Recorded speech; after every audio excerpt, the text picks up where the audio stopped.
Hello, everybody. I'm Pastor John Ferry, and this is the first of our weekly meditations on the Psalm for Sunday. This week's Psalm, 116, feels like it's out of place at a time like this. It's a psalm of praise and thanksgiving. It feels like we should be singing this psalm after the pandemic is safely behind us, or at least after it's well under control. We're still waiting to see how all this turns out.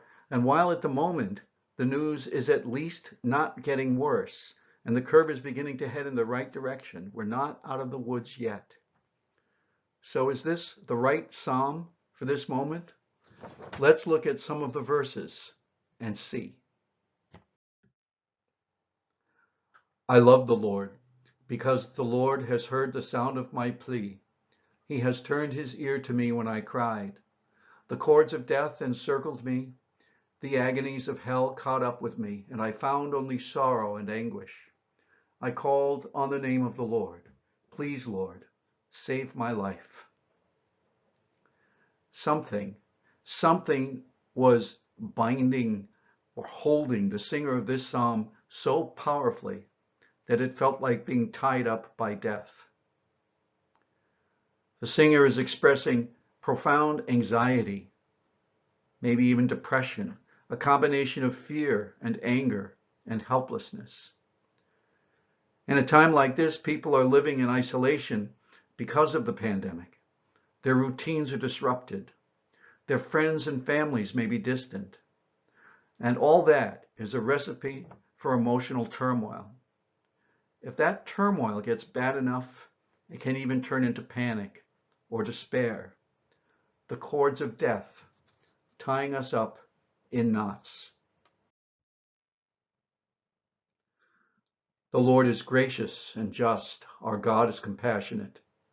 The Lord watches over the guileless. I was down and out, and he saved me. Return to your calm, my soul, for the Lord has taken care of you. Yes, you have rescued my spirit from death, my eyes from tears, my feet from stumbling. I will walk before the Lord in the lands of the living. But this psalm is a psalm of praise and thanksgiving. The psalmist sings, "You have rescued my soul from death." Something has happened in the psalmist's life. God has intervened, and now the psalmist can see everything with new hope. God doesn't always intervene by making problems just go away. Sometimes God's intervention takes the form of a new perspective on an old fear. Sometimes it takes the form of renewed courage or of renewed hope. God's intervention may come in a moment of prayer. It may come by an encouraging word from a friend. It may come through the help of a loved one. And when God's intervention comes, the cords of death are snapped. Life is possible again. Life is possible again. And we come to realize, like the psalmist, that precious in the eyes of the Lord is the death of his faithful ones. I trusted, even while I was saying, I'm in trouble. I said in my impatience, everyone is a liar. What can I give back to the Lord for all his kindnesses to me? I will raise the cup of salvation and call on the Lord's name. I will pay back to the Lord what I promised in front of all the people. Now, in this third stanza of the psalm, when the singer has realized all that God has done, all of God's loving care, they repeat what they said in the first stanza. I will call on the name of the Lord. But there it was a plea for help. Now it is an expression of gratitude. And the gratitude of the psalmist will be made concrete by a public act of worship. Sometimes when we're in trouble, we make promises to God. God, get me out of this and I will, and you fill in the blank. Often those promises are forgotten almost as soon as they're made. But not in the psalmist's world.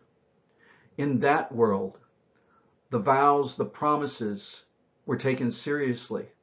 They were made publicly, and they had to be made good.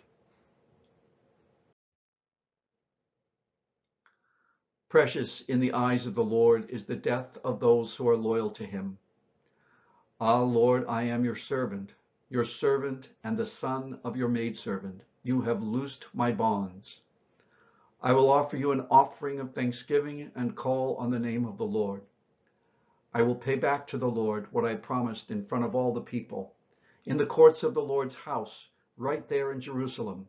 Hallelujah. In the final stanza of the psalm, the singer makes it clear exactly how the promises they made will be fulfilled by a sacrifice of thanksgiving made on the altar in the Jerusalem temple. We can make all the vows we want in our attempt to bargain with God. God acts in God's own good and gracious time. And when God acts, we respond as servants of God who acknowledge what God has done for us, who make a sacrifice of praise and thanksgiving, and who make a sacrifice of loving service to our neighbors. God is always on the side of life and hope, and God is more powerful than the cords of death. That's the meaning of resurrection and the message of Easter. And now, as we close, listen to the psalm tune for Psalm 116 from the Geneva Psalter of 1562. And may the Psalms always lift your hearts to God in prayer.